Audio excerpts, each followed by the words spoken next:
This is the SEC Insider Hit.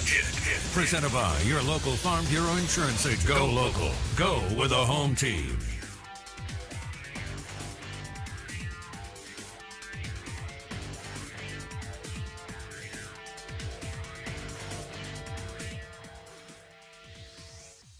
Ole Miss, Texas Tech tonight.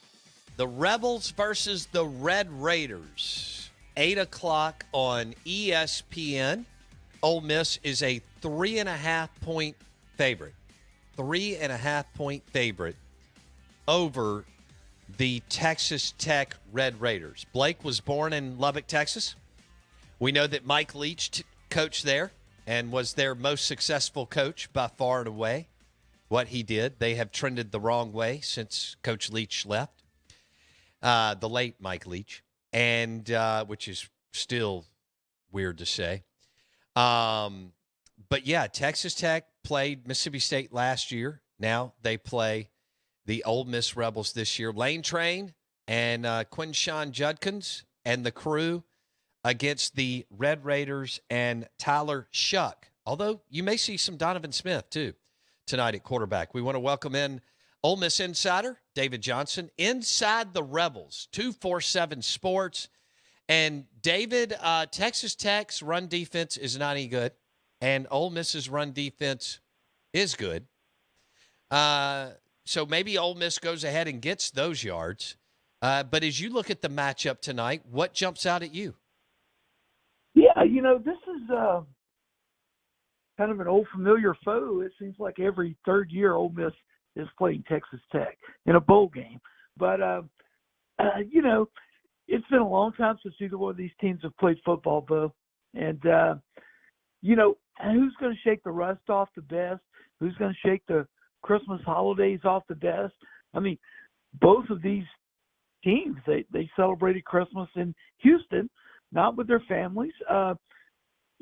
So who's going to absorb that kind of shock, if you will, the best, shake the rust off, and be able to go out there and play football?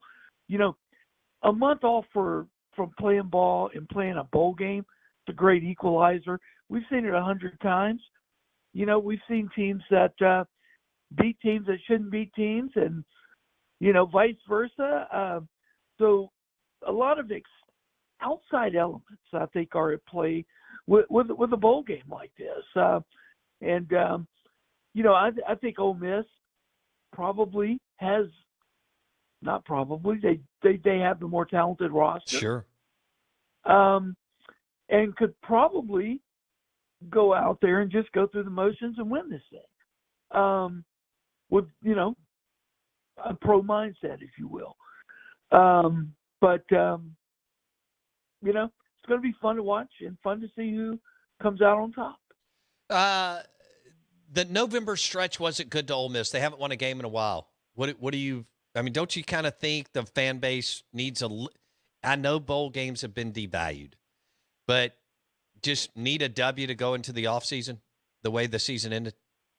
Yeah, you could say that, and certainly it would make the fans feel a lot better. I mean, you don't want to go into an offseason going, golly, guys, we lost 5 of our last 6. We were beaten by a Mississippi State team we should have beaten. We were beaten by a Texas Tech team we should have beaten. Nobody wants to have to go into the offseason saying that. So from that point, Bo, I think it is important. But what difference is it going to make in recruiting, really and truly? I mean, what kid is going to look at you and go, hey, y'all lost to Texas Tech in January or December, late December, right? I don't think it's going to be that big of a factor if they were to lose on the future of the program. Not at all. No, I just fans, I think, will be – yeah, it's not going to affect recruiting, but fans will be frustrated. How about that? Yep, that is it. I think that's a good way of putting it. Recruiting's all about the money now. Yeah. These are – well, it's just legal now. I mean, so – Yeah, very legal. All right, so let's go to recruiting, and Ole Miss picks up Chris Marshall, Trey Harris, among others. how many more transfer portal guys do you think Lane would like to bring in? 6, 8, 10, 12? How many more guys? Yeah, I think 6 is probably a good number. But like he told us last week, they don't know because they've got to get a bowl game played tonight, and then count up how many more guys, excuse me, off this year's roster will jump in the portal, and also how many more guys will withdraw and come back. So that number is kind of a moving target, if you will. So, it may be 6, it may be 10. By the time everything's done, way over in the spring, it may be 12, maybe a dozen or so. So, that's something that we're monitoring every day and watching and seeing what happens. What about QB? Do you expect this kid from the West Coast? Do you expect portal and high school? Just one of the two? How do you see QB recruiting going in the next couple of weeks? Yeah, quarterbacks like to commit early coming out of high school. I'm not sure there's enough fruit left on the high school vine at this late stage of the process to get the kind of quarterback you want to get. High school would be ideal in that, you bring somebody in that you think you could coach up well enough to be the backup next season, probably the year after, and then let it be his time. But there just aren't many of those guys left out there that aren't committed and signed at this point. And from the portal, the trick is, you got to find a guy that's in the portal for other reasons than to play football. Being that whoever comes here is 99% likely going to be Jackson Dart's backup for the rest of his career. And you get in the portal in the first place because you want to play football somewhere. So, that's what I would say. I mean, it's a difficult situation to be in. I'll tell you, the staff knew this could happen this way back in the summertime. There was some concern over it. They've been thinking about it a long time. Don't be surprised if Lane Kiffin already doesn't have an answer for it. Okay. So just trying to get somebody that if Dart goes down, that can win a game or give you an opportunity to win a game until he comes back. Is that kind of where you're going or what? Yeah, I think so. And look, I think Kincaid Dent, if he were to stay in Oxford, would be that guy. And Kincaid has not entered the transfer portal or anything, but I mean, I've got good reason to believe Kincaid finishes his degree in May at Ole Miss, and he's going to be in the portal in the spring, I think. I don't know it. I'm just thinking that he will be. Okay. Interesting. Okay. So, but you're confident a quarterback will end up, another one will be there because you have to have one, especially if Kincaid does what you just said. Oh, yeah, absolutely. I mean, you can't go into an SEC season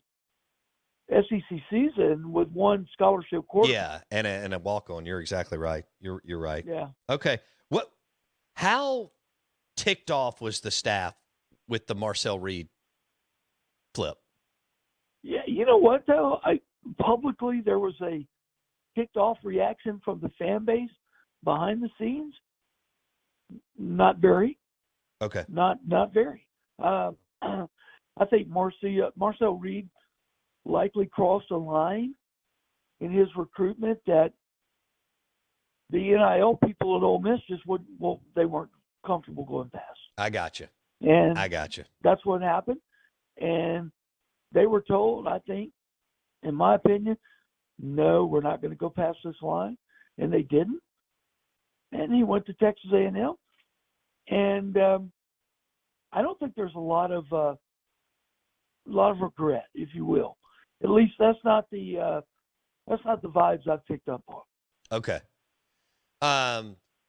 So is Zach Evans 100% tonight? Yeah, he says he is. Okay. I thought you were going to ask me, is he 100% staying or going? And I can't tell you that one. But, yeah, he says he's 100% healthy. And, Lane says it should be a big game for him. I think Zach believes it's going to be a big game for him. I think you watched Zach Evans a lot tonight. If I were the Texas Tech defense, I'd key on number 6 every time he's in the game. So you expect a healthy dose of Evans and Judkins because this defense is ranked 89th against run defense. I mean, against the rush, right? I do. I really do. And, I think in a lot of ways, and he wouldn't say this, but I think tonight is Zach Evans' audition for the NFL. All eyes on him, and he's in his hometown. He wants to do something special, and he could certainly do that tonight against Texas Tech. If you had to call it, David Johnson, Inside the Rebels, 247 Sports. David joins us on the Yuengling Lager guest line. Rebs, Red Raiders, tonight, 8 o'clock, ESPN. Texas Tech is 7-5. They won their last 3 games. And Shuck played pretty well once he got healthy. He was knocked out for about 7 weeks and played. Had a big game against Oklahoma. I don't know what to do with that because Oklahoma went 6-6 this year, but he damn sure had a big game, 436 yards through the air. And he can run a little bit. He's more mobile, I think, than people think. DJ, if you had to call it, Zach Evans goes pro or is back at Ole Miss Labor Day weekend next year? I know there shouldn't be silence on radio, but I'm thinking Zach Evans goes pro. That's what I would say. That would be my call. But with the NIL in play, Bo, who knows? Who knows? Yeah. Golly. I get why an Ole Miss fan or David Johnson or anybody else would want him back because he's a phenomenal player. No way, and you know what, I would come back. I mean, look, the minimum salary is $900,000 a year now.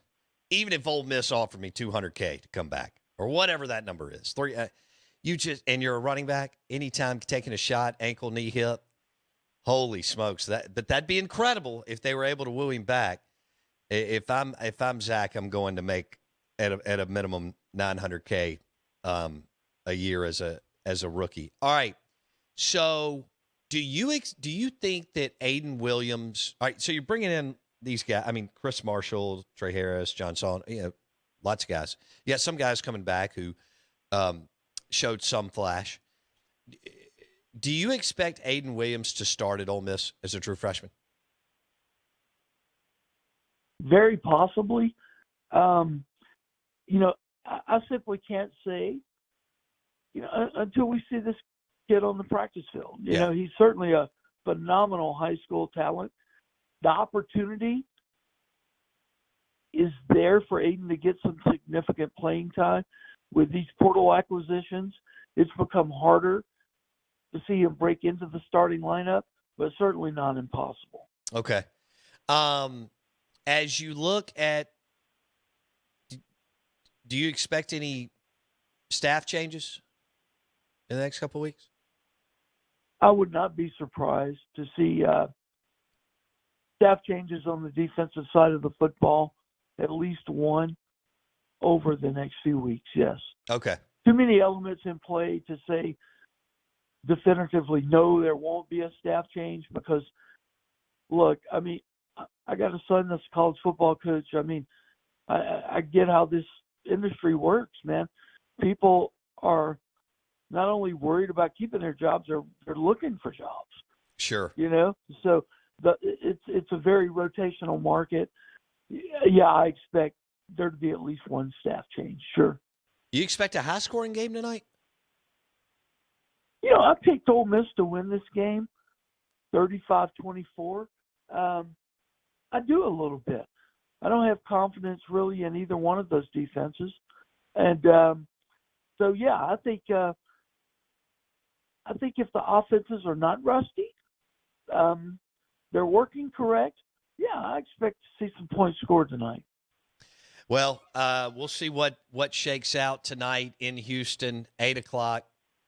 Lane Train going against Joey Maguire. I always want to say Jerry Maguire because of the movie, but Yeah, it is. I think I accidentally called him that earlier this week. I did too last Jerry week. Maguire. I called him Jerry Maguire, and I was like, "What? Hello."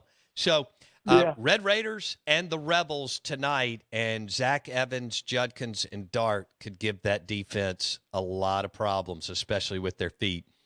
And we'll bring David back on the next couple of weeks and monitor the transfer portal. Lane's already made a big splash with Chris Marshall, among others. We'll see what else they do. DJ, InsideTheRebels.com, 247 Sports. David Johnson joined us on the Yuengling Lager guest line. David, Happy New Year. Thank you, buddy. Thanks, folks. Bye. DJ on the Out of Bounds show. I agree with DJ. It's hard to handicap this thing. I think he may be kind of in the right spot, though. Somewhere in there as far as mid-30s, mid-20s. Well, Vegas has it at a 71 over-under, which is telling you 37-34 is kind of the – because they're saying 3.5 for Ole Miss. So that's kind of what you're looking at in that range. I could see that. Texas Tech's defense has not been good. Their offense has been okay. I mean, their last game against Oklahoma was 51-48. Right. So they have. But again, Oklahoma's been horrendous. Yes, but then they also had games in the season, albeit without Tyler Shuck at quarterback. Yeah, they had games where they scored 17 points. Right. Yeah, they rotated two guys. Yeah. For about 7 weeks. So you do have to take that into consideration. Absolutely. With Donovan Smith getting more of the reps. But you just mentioned Tyler Shuck. He's 6'5", 230 pounds, but so is Donovan Smith. Yeah. In the 3-game winning streak, they beat Kansas 43-28. They beat Iowa State 14-10 on the road, and they beat Oklahoma at home 51-48 in overtime.